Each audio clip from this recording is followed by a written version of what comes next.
government to do that. मैं आपको एक चीज दिखाता हूं, 2 या 3 दिन पहले मैं बात कर रहा था तो एक कमेंट आया था, मुझे बहुत पसंद आया था, तो मैंने उसका स्क्रीनशॉट लिया। अभी दिखाइएगा नहीं, सुने मेरी बात। इस देश की जो सबसे बड़ी चुनाव चोरी हुई उसके बारे में तो कोई बात ही नहीं करता। आपको मालूम इस देश की सबसे बड़ी चुनावी डकैती कब हुई? वो हुई 1950 में, जो हमारा पहला चुनाव था। कारण समझिए, देश की जनता बुरी तरह कांग्रेस से नाराज थी, नेहरू से नाराज थी, गांधी से नाराज थी। क्यों? बंटवारा हुआ था। आज आपके देश का बंटवारा हो जाए, मानिए नरेंद्र मोदी की सरकार में हो जाए, आप मोदी की सरकार को माफ कर पाओगे?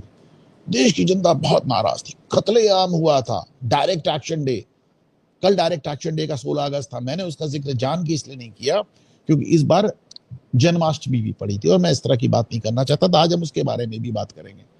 डायरेक्ट एक्शन डे, नोआखाली, कैसे कैसे नरसंहार हो रहे थे और गांधी लोगों से कह रहे थे माफ कर दो, रेप भी बर्दाश्त कर लो, महिलाओं से कह रहे थे आत्महत्या कर लो, इस तरह की बातें कर रहे थे।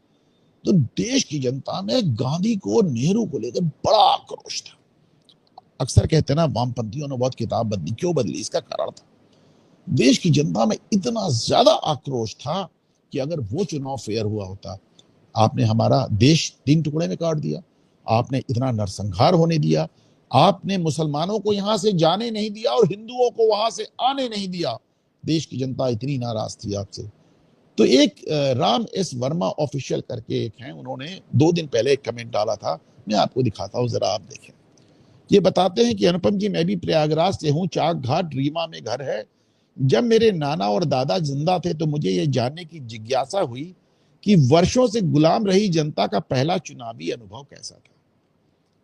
अब आप इसे हटा दें, ये मैंने दिखा दिया है, आप इस स्क्रीनशॉट को लेके रख दीजिए।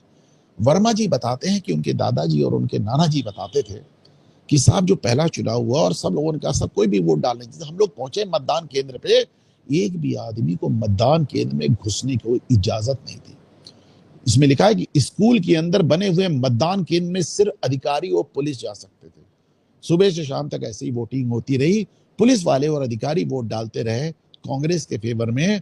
और कहा चुनाव देखते देखते दिन बीत गया और शाम के पहले एक साहब बाहर आए और कहा कि अब चुनाव खत्म हो गया है, आप लोग अपने अपने घर जा सकते। ये पहला चुनाव। आप कहता हूं ना कि रॉकेट साइंस नहीं है, लॉजिकली सोचिए वो क्या माहौल होगा, क्या माहौल होगा वो जिस समय हमारे देश का बंटवारा हुआ होगा, जिस समय इतने कत्लेआम हुए होंगे। लोग बहुत नाराज थे, नेहरू को ये बात मालूम थी, इसलिए उन्होंने पहला चुनाव लूट लिया, डकैती डाल दी। और उसके बाद उन्होंने कहा कि यार ये तो लोग लगातार नाराज रहेंगे मुझसे। उसके बाद वामपंथियों को ये काम दिया गया इतिहास बदलने का, ये बताने का कि गांधी बापू थे, नेहरू चाचा थे, चरखे से आजादी आई, क्रांतिकारी आतंकवादी थे। दिल्ली यूनिवर्सिटी में पढ़ा जाता था, क्रांतिकारियों को आतंकवादी, भगत सिंह को आतंकवादी कहा जाता था। ये इरफान जैसे लोग अभी भी कहते हैं, मैं तो आज भी कहता हूं भगत सिंह आतंकवादी है। इस तरह की बातें, तो इसलिए इतिहास बदलने की जरूरत पड़ी। अब आप समझ लें।